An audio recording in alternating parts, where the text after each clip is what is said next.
ఏంద్రా పర్ఫార్మెన్స్, ఆ ఎలివేషన్స్, అసలు ఫైట్స్ అయితే పీక్స్ అంటే పీక్స్ బ్రో.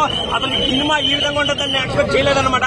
ఒక దేవుడి సినిమాని తీసుకొని వచ్చి అసలు ఈ విధంగా చేస్తారు. అసలు చూస్తా ఉంటే ఆంజనేయ స్వామి నేను ఫస్ట్ టైం చెప్తా ఉన్నా, 2 కళ్ళు సరిపోలేదు బ్రో, 4 కళ్ళు కావాలనిపించింది అనమాట. జై శ్రీరామ్ జై హనుమాన్ అని చెప్పొచ్చు. దాని తోడుగా రవితేజ అన్న వాయిస్ ఉందన్న, ఒక కోతితోటి వాయిస్ కామెడీ ఉంటది. అదైతే పీక్స్ అంటే పీక్స్ బ్రో. సినిమా ఒకటే చెప్తా ఉన్నా, సినిమా అయితే చాలా చాలా బాగుంది. ఎస్పెషల్లీ విజువల్ వండర్స్ అన్న, అవతార్ కి మించిందన్న విజువల్ వండర్స్. నేను ఎక్స్పెక్టెడ్ చేయలేదన్నమాట. అవతార్ కూడా దీని ముందు పనికిరాదు, ఆ గ్రాఫిక్ వర్క్ చేశారన్న. దానికి ఎవరైనా సరే సలాం అవ్వాల్సి ఉందన్నమాట. సినిమా అయితే చాలా చాలా బాగుంది బ్రో. వరలక్ష్మి, శరత్ కుమార్ గానీ, గెటప్ సీన్ గా, క్యారెక్టర్ గానీ అన్ని చాలా బాగున్నాయి. సినిమా అయితే సూపర్ డూపర్ హిట్. ఒకటే చెప్తా ఉన్నా, పండగ ఈ రోజుతోనే స్టార్ట్ అయింది.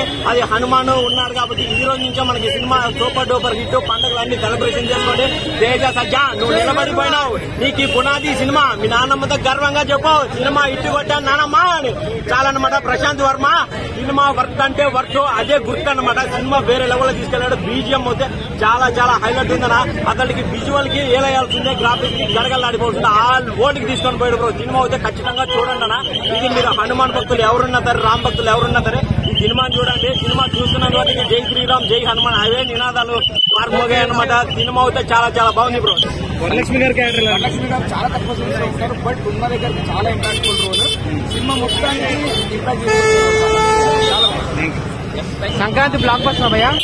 చెప్పలేమన్నా, కలెక్షన్ వైజ్ అయితే నార్త్ లో చూపేస్తుంది. ఇక్కడ మనం థియేటర్ ఏరియా తెలిసిందే కదా, సో మెల్లిమెల్లిగా డే బై డే ఇంక్రీజ్ అవచ్చు. థియేటర్స్ అయితే 100% ఎవ్రీ ఫ్యామిలీ చూస్తారు. మౌత్ టాక్ అయితే గట్టిగా స్పెండ్ అవుతుంది.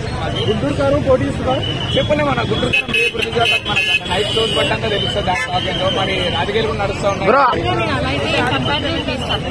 ఇప్పుడు గుంటూరు కారము హనుమాన్ చెప్తే ఏది బెస్ట్ అంటారు? దాన్ని మించిపోయి ఉంటుందా ఇది? హైలైట్స్ ఏమైనా మేడం సినిమాలో? సినిమాలో హైలైట్స్ ఏంటి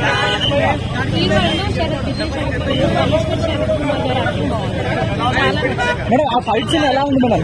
కోకోనట్ ఫైట్ సీన్ గ్రాఫిక్స్ అయితే సూపర్ గా ఉంది. ఓకే, అంటే మనం పెట్టుకున్న బడ్జెట్ అది పులుసు బాగుందా, ఇది బాగుందా? హైలైట్స్ మీరు ఎక్కువ సీన్ చేశారు.